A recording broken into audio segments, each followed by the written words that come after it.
Bonsoir, bienvenue dans notre Odyssée dans l'Évangile de Marc. C'est aujourd'hui notre 5e session. Nous avons découvert Jésus au travers des 3 premiers chapitres de l'Évangile de Marc et aujourd'hui nous allons aborder un sujet particulier, celui de l'enseignement de Jésus. Sur quoi l'enseignement de Jésus se concentrait-il? Sur le royaume de Dieu. On le voit déjà dans le premier chapitre de l'évangile de Marc, c'était le message principal de Jésus. Repentez-vous, car le royaume de Dieu s'est approché. Et aujourd'hui, à quoi pensons-nous lorsque nous pensons au royaume de Dieu? Est-ce que le royaume de Dieu, c'est la même chose que le paradis? Ou est-ce que c'est la même chose que le ciel? Est-ce que c'est l'Église? Ou est-ce que c'est un endroit sur la terre? Peut-être la Suisse, les États-Unis ou Israël?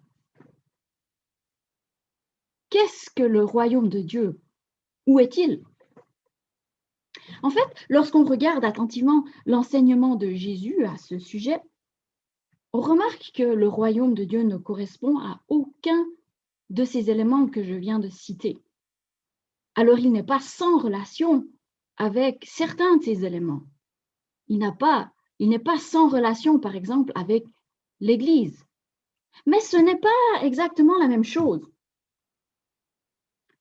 Lorsque Jésus parle du royaume de Dieu, en fait, si on regarde attentivement tout ce qu'il dit à ce sujet, on se rend compte que ce royaume est plus une référence au règne de Dieu, un règne particulier qui commence en fait avec l'arrivée de Jésus, mais qui transcende et ne correspond pas exactement, par exemple, à des territoires géopolitiques, ni même à un groupe de personnes particuliers. Dès le premier verset, Marc présente Jésus comme un roi. C'est ce que le mot Christ veut dire, car il signifie celui qui est oint, et à l'époque, celui qu'on attendait qui serait oint, c'était un roi annoncé par les prophètes pour libérer son peuple. En tout cas, c'est ce que beaucoup croyaient. Marc nous présente donc Jésus comme un roi. Et il nous dit très rapidement que Jésus annonçait le royaume de Dieu. Mais que veut dire royaume de Dieu? Jésus, en fait, n'explique jamais exactement ce que c'est. Ce qui signifie que lorsqu'il en parlait, les gens avaient une certaine idée de ce que c'était. Et comme la culture de l'époque, c'était la culture juive qui était manifestement énormément créée et influencée par l'Ancien Testament, je vous propose pour commencer de regarder un peu ce que l'Ancien Testament nous dit sur ce sujet.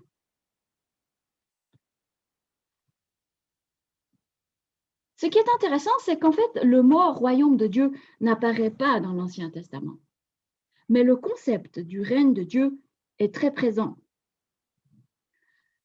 Cependant, même quand l'Ancien Testament parle du règne de Dieu, il en parle de manière un peu différente. Et j'aimerais en relever 3 aspects ce soir, sans dire que cela couvre tout ce que l'Ancien Testament nous en dit. Mais tout d'abord, nous voyons que dans l'Ancien Testament, d'une part, Dieu règne sur toute la création. Par exemple, certains psaumes disent « L'Éternel a établi son trône dans les cieux et son règne domine sur toutes choses. » Ou alors, dans Daniel, nous lisons « Il agit comme il lui plaît avec l'armée des cieux et avec les habitants de la terre. Et il n'y a personne qui résiste à sa main et lui dise « Que fais-tu » D'une part, donc, Dieu règne sur toute la création. Et cette idée s'intègre finalement dès le récit de la création. Dieu a tout créé, tout lui appartient. Et malgré la chute, il continue de régner, vu que c'est ce que nous dit par exemple Daniel. Et selon cette logique, vous et moi sommes dans le royaume de Dieu, que cela nous plaise ou non. Nous sommes de toute façon sous sa souveraineté. Même ceux qui ne croient pas en lui sont sous son règne. Ceux qui le détestent, ceux qui ne croient pas en lui, ne sont pas en dehors de sa souveraineté. Mais il y a d'autres façons dont l'Ancien Testament parle du règne de Dieu. Et en particulier, Dieu est le roi d'Israël. Il est donc le roi spécifiquement d'un peuple particulier. Et c'est ce que nous voyons dans l'histoire des Hébreux. À travers l'alliance avec Abraham, une alliance qui est renouvelée ensuite au Sinaï, Dieu, en fait, est décrit comme le roi d'Israël. Si vous vous souvenez, lors de l'Exode, Dieu envoie Moïse auprès de Pharaon pour lui demander de libérer Israël et il lui dit « Laisse partir mon peuple ». Pharaon était le roi des Égyptiens. Très clairement, Dieu prend la position du roi d'Israël qui demande à cet autre roi de laisser son peuple à lui partir. Cette relation particulière entre Dieu et Israël est finalement scellée dans l'alliance au Sinaï. Et lorsque les Hébreux s'engagent à suivre l'alliance du Sinaï, entérinée par les 10 commandements et la loi plus généralement, ils s'engagent finalement à être le peuple de Dieu. Dieu est le suzerain, il est celui qui conclut cette alliance avec son peuple. Dans ce sens-là, donc, c'est les participants au peuple d'Israël qui font partie de ce royaume particulier dont Dieu est le roi. Plus tard, d'ailleurs, lorsque les Israélites vont demander un roi, si vous vous souvenez, c'est une histoire que l'on trouve dans 1 Samuel 8, 6 à 8 en particulier, où les Israélites demandent au prophète Samuel de leur instaurer un roi pour qu'il soit comme les autres nations. Et ce qui est très intéressant, c'est que lorsqu'ils font cette demande, Dieu est mécontent, il est même en colère contre son peuple au début, parce que cette demande, en fait, est comprise comme un rejet du roi qu'ils ont déjà, qui était Dieu lui-même. Dieu finira cependant par leur donner un roi et par la suite, il leur donnera un roi selon son cœur, le roi David. Et avec David, il conclura une alliance dans laquelle il promettra que son trône sera affermi pour toujours et entre autres qu'il aura avec, en tout cas, un descendant de David, une relation très particulière, que ce descendant sera son représentant et qu'il aura une relation avec Dieu comme d'un fils avec son père. C'est cette promesse qui, surtout après la destruction de la monarchie en Israël, après l'exil, va être renouvelée et répétée plusieurs fois par les prophètes qui vont continuer à annoncer qu'un jour, Dieu suscitera un roi au travers duquel il restaurera Israël, libérera Israël et instaurera un royaume de justice. C'est d'ailleurs certains de ces textes que nous entendons souvent à Noël, une période de laquelle nous nous rapprochons à grands pas. Et nous avons probablement tous entendu ce texte d'Ésaïe 9, 5 à 6, qui fait une allusion à cette promesse que Dieu a faite à David. Nous y lisons, en effet, un enfant nous est né, un fils nous a été donné, et la souveraineté reposera sur son épaule. On l'appellera merveilleux conseiller, Dieu puissant, Père éternel, Prince de la paix. Étendre la souveraineté, donner une paix sans fin au trône de David et à son royaume, l'affermir et le soutenir par le droit et par la justice, dès maintenant et pour toujours. Voilà ce que fera le zèle de l'Éternel, le Maître de l'univers. Voilà donc un autre aspect du règne de Dieu, qui est un règne vraiment particulier que Dieu a en tant que roi d'Israël, avec une nation qui a une relation particulière avec lui. Et puis, il y a d'autres aspects encore dans l'Ancien Testament, et je voulais juste encore en évoquer une qui est assez fascinante. Parce que l'Ancien Testament nous parle aussi d'un futur royaume éternel qui couvrira toute la terre. Et c'est ce dont nous parle le livre de Daniel, qui est un livre qui a beaucoup à dire sur le règne et la souveraineté de Dieu.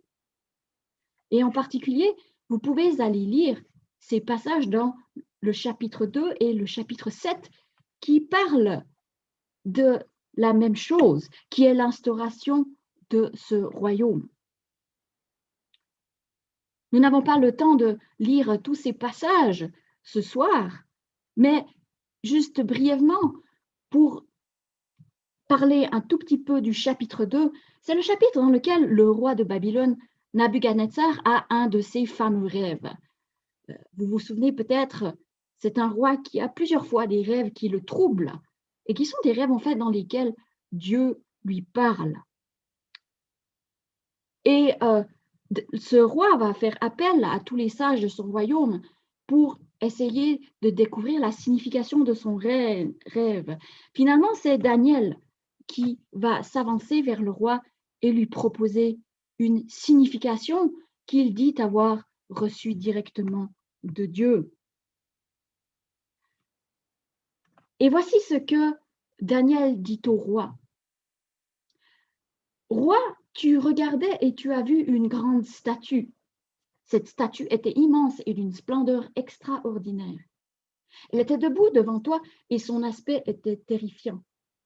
La tête de cette statue était en or pur, sa poitrine et ses bras en argent, son ventre et ses cuisses en bronze, ses jambes en fer, ses pieds en partie en fer et en partie en argile. Pendant que tu regardais, une pierre s'est détachée sans aucune intervention extérieure. Elle a frappé les pieds en fer et en argile de la statue et les a pulvérisés. Le fer, l'argile, le bronze, l'argent et l'or ont alors été pulvérisés ensemble et sont devenus pareils à la balle qui s'échappe d'une aire de battage en été. Le vent les a emportés et on n'a pu trouver aucune trace d'eux. Quant à la pierre qui avait frappé la statue, elle est devenue une grande montagne et a rempli toute la terre. Daniel donnera une interprétation au roi de ce rêve. Il lui expliquera que cette statue représente les différents royaumes de la terre, la tête de la statue elle-même représentant le roi de Babylone, puis ses différentes parties, différents royaumes qui vont lui succéder. Puis il arrive à cette pierre qui s'est détachée sans aucune intervention extérieure, pour être plus précis, sans aucune intervention humaine. C'est là qu'est l'accent, sans aucune intervention humaine. Et au verset 44, nous lisons l'interprétation de ce phénomène. Daniel dit au roi, « À l'époque de ces rois, le Dieu du ciel fera surgir un royaume qui ne sera jamais détruit et qui ne passera pas sous la domination d'un autre peuple.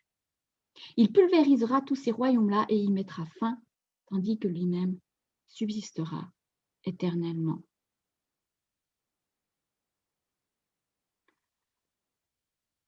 Voici quelques-uns des passages qui nous parlent du règne de Dieu dans l'Ancien Testament, dont plusieurs anticipent effectivement un moment où Dieu régnera d'une manière particulièrement glorieuse.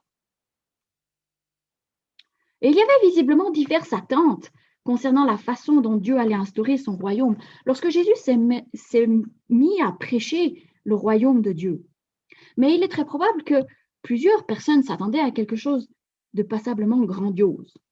Probablement un roi comme David, vu qu'il serait un descendant de David, qui libérerait Israël de la domination étrangère. Probablement un roi qui jugerait les méchants, aussi à l'intérieur du peuple d'Israël, et enfin mettrait tout en place pour qu'Israël respecte la loi et pratique la justice, et qu'ainsi Dieu régnerait sur Israël. De cette façon, jamais plus le peuple de Dieu ne serait sous l'oppression des païens et de ses ennemis. Alors, lorsque Jésus arrive sur la scène, on le voit effectivement dans l'évangile de Marc avec beaucoup d'autorité. Il nous est dit qu'il enseignait avec autorité. Il avait autorité sur les démons. Il guérissait de par sa parole ou en touchant tout simplement. Et cela, ça correspond certainement au comportement d'un roi, en tout cas de quelqu'un qui a autorité. Mais il y avait d'autres éléments dans la personne de Jésus ou dans sa façon de réagir ou d'agir qui ne collaient pas forcément à l'idée que l'on pourrait se faire de l'établissement du royaume de Dieu. Et une chose particulièrement intrigante, c'est le fait que Jésus était rejeté par une partie de son peuple. Nous l'avons vu la dernière fois. Surtout les chefs religieux avaient des réserves, parfois même des réactions violentes face à Jésus. Dans un passage que nous n'avons pas lu ensemble, ils disent même que Jésus agit par la puissance des démons. Or, si Jésus était vraiment le Messie promis, n'aurait-il pas dû être reconnu par tous? La famille de Jésus aussi était sceptique, ne le comprenait pas. Jésus, en fait, lui-même était incompris par sa propre famille. Est-ce que vraiment une telle personne, rejetée par des chefs religieux, incomprise même par sa famille, pouvait être le Messie de Dieu? S'il venait au nom du Seigneur, n'aurait-il pas dû être accepté plus largement? Et puis, il y a cette chose bizarre que Jésus fait plusieurs fois. Lorsqu'il guérit les malades, il leur demande de ne pas en parler. Cela ne semble pas être une très très bonne stratégie pour un politicien qui s'apprête à prendre le pouvoir. Et finalement, c'est une question qu'on peut se poser encore aujourd'hui, et même en tant que chrétien. Finalement, si Jésus était vraiment le Messie promis, s'il était l'envoyé de Dieu, si vraiment son message est la vérité, pourquoi tant de personnes rejettent-elles son message? Pourquoi n'a-t-il pas durablement changé le monde de façon radicale? Pourquoi les ennemis de son message triomphent-ils encore et sont-ils encore libres de s'opposer à lui? Et c'est probablement en grande partie pour répondre à ces questions que Jésus a donné une série d'enseignements que nous trouvons au chapitre 4 de l'évangile de Marc. Je vous propose donc de lire ce chapitre jusqu'au verset 34. Jésus se mit de nouveau à enseigner au bord du lac. La foule se rassembla autour de lui, si nombreuse qu'il monta dans une barque où il s'assit sur le lac. Toute la foule était à terre sur le rivage. Il leur enseignait beaucoup de choses en paraboles. Il leur disait dans son enseignement: « Écoutez, un semeur sortit pour semer. Comme il semait, une partie de la semence tomba le long du chemin. Les oiseaux vinrent et la mangèrent. Une autre partie tomba dans un sol pierreux, où elle n'avait pas beaucoup de terre. Elle leva aussitôt, parce qu'elle ne trouva pas un terrain profond. Mais quand le soleil parut, elle fut brûlée et sécha, faute de racines. Une autre partie tomba parmi les ronces. Les ronces poussèrent et l'étouffèrent, et elle ne donna pas de fruits. Une autre partie tomba dans la bonne terre. Elle donna du fruit qui montait et se développait, avec un rapport de 30, 60 ou 100 pour un. Puis il dit que celui qui a des oreilles pour entendre, entende.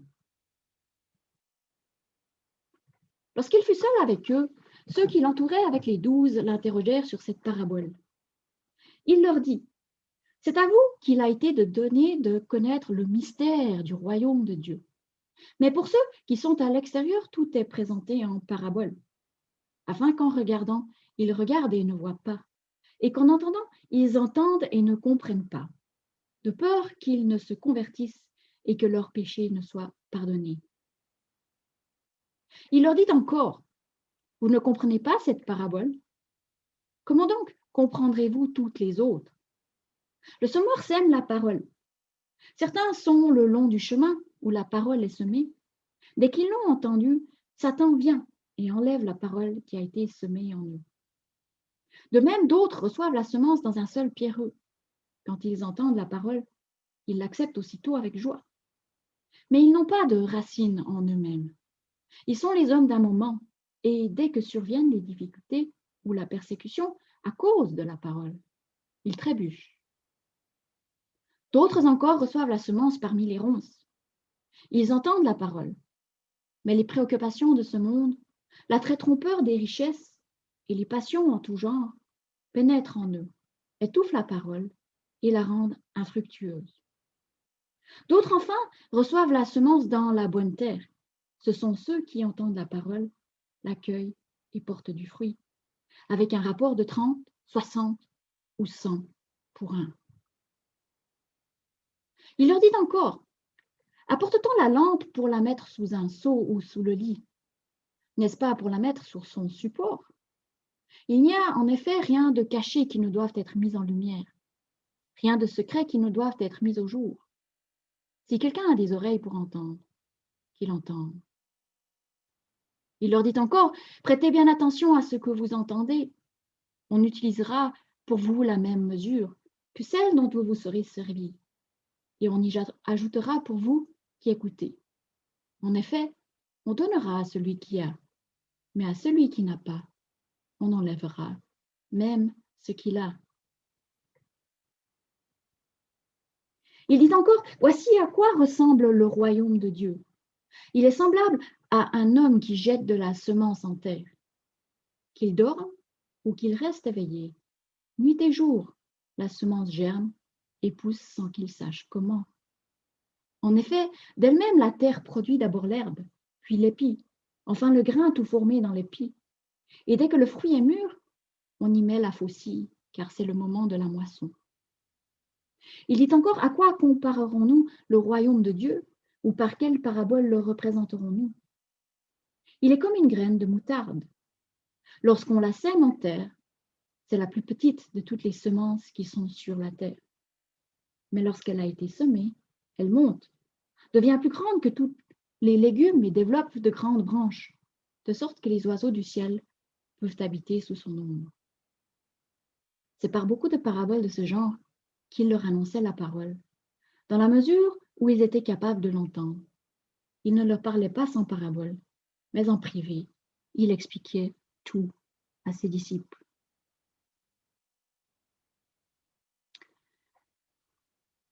Pour revenir à notre question, pourquoi Jésus n'a-t-il pas été accueilli par tous?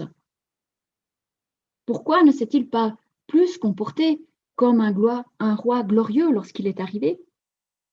Eh bien, par ces paraboles, Jésus enseigne que le royaume de Dieu a bel et bien commencé avec son arrivée, mais qu'il l'a fait pour l'instant de manière cachée et peut-être peu remarquée par rapport à ce à quoi on s'attendait. Il nous dit cependant qu'un jour, ce royaume sera visible de tous et glorieux. Ce passage contient plusieurs paraboles sur le royaume et nous explique plusieurs vérités à son sujet, et nous ne pouvons pas nous arrêter sur chaque élément.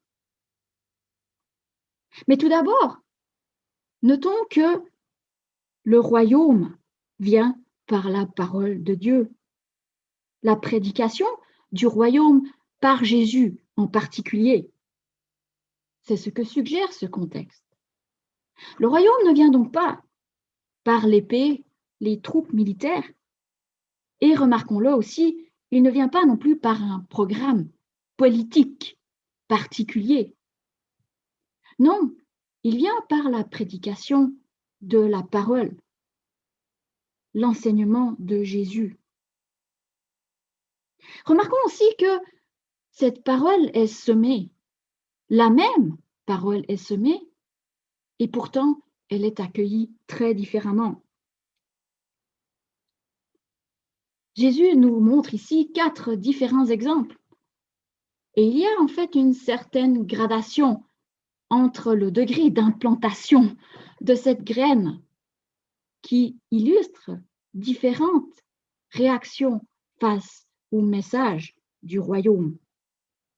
Tout d'abord, nous voyons une graine qui ne pénètre même pas la terre et qui, avant qu'elle puisse pénétrer, est mangée par les oiseaux.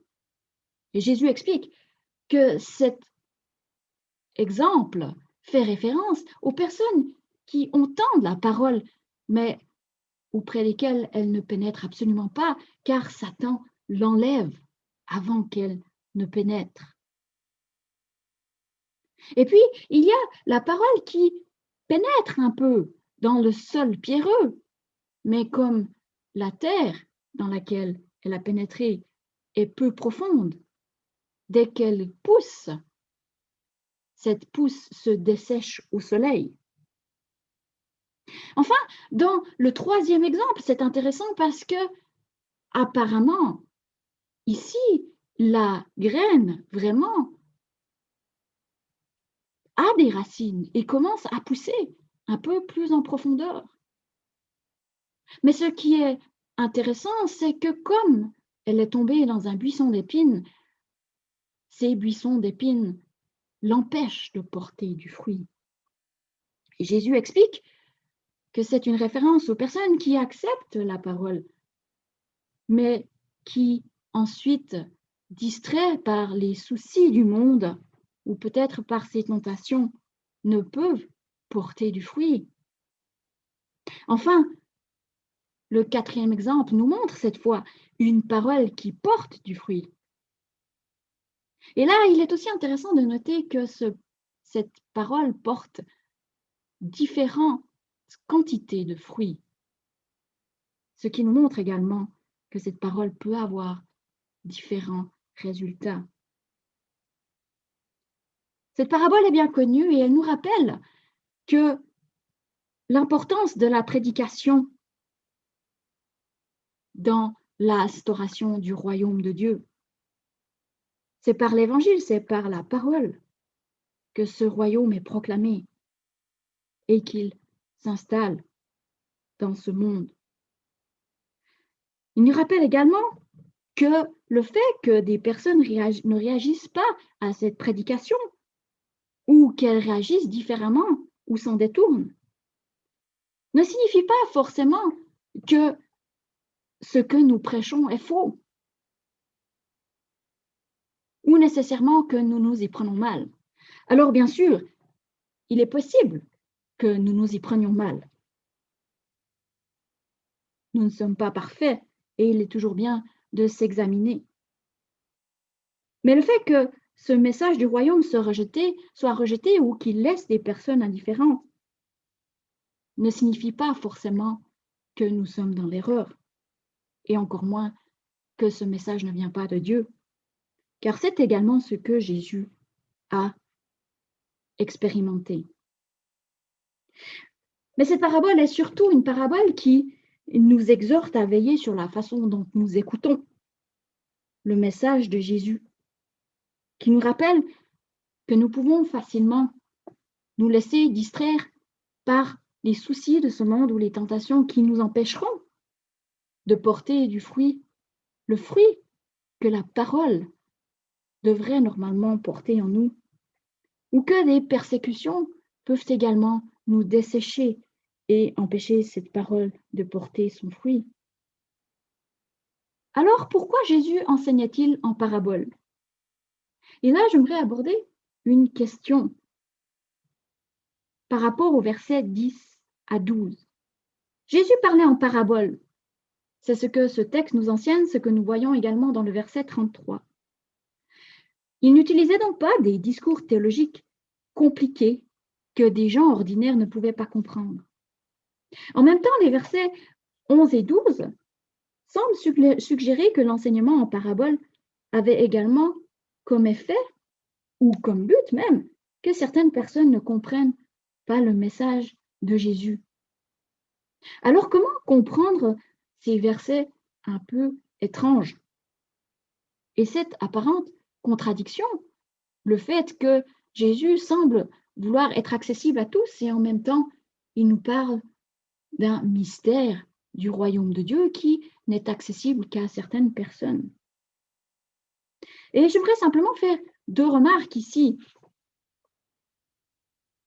Tout d'abord, ce texte suggère que nous avons besoin de Dieu, que Dieu lui-même et que Jésus, comme nous le voyons dans ce texte, nous révèle la nature du royaume de Dieu et qu'il nous convainc dans notre cœur de la vérité de son message. Et c'est ce qui est suggéré par le mot mystère utilisé dans notre texte. Le mot mystère dans le Nouveau Testament ne fait pas référence à quelque chose que nous devons découvrir par nous-mêmes, chercher par nous-mêmes. Il ne fait pas non plus référence à quelque chose de compliqué à comprendre. Et il ne fait pas non plus référence à quelque chose que nous devons garder pour nous, que Dieu ne veut pas révéler à l'humanité. Non. Dans le Nouveau Testament, le mot mystère fait toujours référence à quelque chose que Dieu doit révéler à l'humanité, que Dieu seul peut nous révéler. Et c'est ici ce que Dieu fait en fait avec les paraboles, ce que Jésus fait avec les paraboles. Les paraboles sont des histoires très simples. Un enfant pourrait en comprendre la logique. Mais c'est Jésus qui seul peut révéler leur sens et donner de discerner la vérité à ses disciples. Et c'est ce qu'il fait dans notre passage. Ce passage nous montre que notre problème avec le message de Jésus n'est pas intellectuel, il est plus profond. C'est un problème avec notre cœur, avec notre aveuglement. Et il nous montre aussi que la seule façon dont nous pouvons voir Jésus en tant que roi et son royaume, discerner, percevoir, être convaincu de ces réalités, c'est si Jésus ouvre nos cœurs à la vérité. Il est celui qui peut donner le secret du royaume. On le voit, finalement, les disciples de Jésus n'étaient pas des gens plus intelligents que nous. L'histoire de Marc le montre à plusieurs reprises. Ils étaient même un petit peu durs de la feuille des fois, comme on dit en bon français. Et pourtant, Jésus dit, c'est à vous qu'il a été de donner, de connaître le mystère du royaume de Dieu. Le mot mystère ici, donc, ne fait pas référence à quelque chose qui reste caché comme dans une secte, quelque chose qui ne doit pas être proclamé. Et en fait, ce que nous voyons dans le Nouveau Testament, c'est réellement que les mystères que Dieu révèle aux humains sont des mystères à partager. Mais le fait que ce soit partagé et proclamé ne signifie pas que tout le monde puisse le comprendre et le comprenne dans son cœur comme une vérité, car cela est donné par Dieu. En même temps, ce que ce texte nous montre, c'est que ceux qui ont eu l'explication de cette parabole, finalement, ce sont ceux qui se sont approchés de Jésus pour la lui demander. Et le texte nous dit clairement que ce n'était pas seulement les 12 apôtres, par exemple, qui ont eu cette explication, mais tous ceux qui se sont approchés de Jésus pour la lui demander. Et c'est d'ailleurs ce que souligne Jésus par sa parabole. Il nous dit de faire attention à la manière dont nous écoutons. Que celui qui a des oreilles pour entendre, entende. Prenez garde à ce que vous entendez. La parabole est donc une invitation à faire attention, à nous examiner sur la manière dont nous écoutons et à nous approcher de Jésus pour qu'il se révèle à nous, pour qu'il révèle sa vérité. Il y a donc une certaine tension dans ce texte entre le fait que c'est quelque chose qui nous est donné, mais c'est aussi quelque chose à laquelle nous devons aspirer. Et c'est probablement ce que le verset 24 suggère. Ce verset 24 est un peu particulier. Il nous est dit, prêtez bien attention à ce que vous entendez. On utilisera pour vous la même mesure que celle dont vous serez servi. et on y ajoutera pour vous qui écoutez. En effet, on donnera à celui qui a, mais à celui qui n'a pas, on enlèvera même ce qu'il a.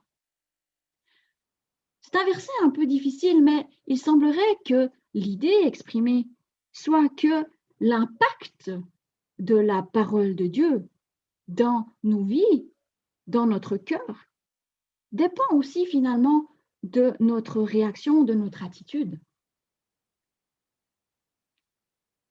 Il y a donc une certaine tension. Et c'est une invitation finalement, et c'est aussi ce que soulignent les paraboles qui suivent, à ne pas sous-estimer la puissance et l'impact que ce royaume, ce message peut avoir en nous, et à rechercher auprès de Jésus la signification, la vérité, la révélation, afin qu'elle puisse avoir tout son impact en nous. En même temps, ce que ces versets, ces paraboles suivantes, les paraboles qui viennent finalement après, surtout après la parabole du semeur que nous connaissons tellement bien, soulignent que finalement ce royaume qui maintenant est rejeté par certains, même s'il est accepté par d'autres, et qui commence de manière petite et qui n'est pas forcément remarqué de manière généralisée, sera quand même un jour glorieux et que tout le monde le verra. Et c'est ce que les deux derniers paragraphes que nous venons de lire, ou le paragraphe qui commence au verset 26 et au verset 30, soulignent. Comme une graine qui pousse et ne se remarque pas, ou peu lorsqu'elle commence à grandir, ainsi était le royaume de Dieu, et il l'est encore. Mais finalement, la graine de moutarde produit une plante potagère plus grande que les autres. À nouveau, c'est une invitation à ne pas sous-estimer ce royaume que peut-être nous ne voyons pas encore. Finalement, c'est le cas d'une plante qui, au début, est sous terre et qui, au début, est petite. Mais Jésus nous dit aussi ici que cette plante va grandir et qu'elle sera plus grande que les autres et que les oiseaux du ciel trouveront refuge sous son ombre. Enfin, il est une chose qui nous est rappelée également concernant le royaume qui est très importante, et c'est ce que nous dit le paragraphe qui commence au verset 26. Car ce paragraphe nous rappelle que le royaume, la venue du royaume de Dieu ne dépend pas de l'activité humaine. Sa croissance ne dépend pas des êtres humains. Et elle est, dans une certaine mesure, une croissance que nous ne pouvons analyser et comprendre humainement. C'est une croissance qui ne dépend pas de nos stratégies, mais uniquement de Dieu. Et c'est ce que ce texte souligne. Voici à quoi ressemble le royaume de Dieu. Il est semblable à un homme qui jette de la semence en terre. Qu'il dorme ou qu'il reste éveillé, nuit et jour la semence germe et pousse sans qu'il sache. Comment? En effet, d'elle-même la terre produit d'abord l'herbe, puis l'épi, enfin le grain, tout formé dans l'épi. Et dès que le fruit est mûr, on y met la faucille, car c'est le moment de la moisson.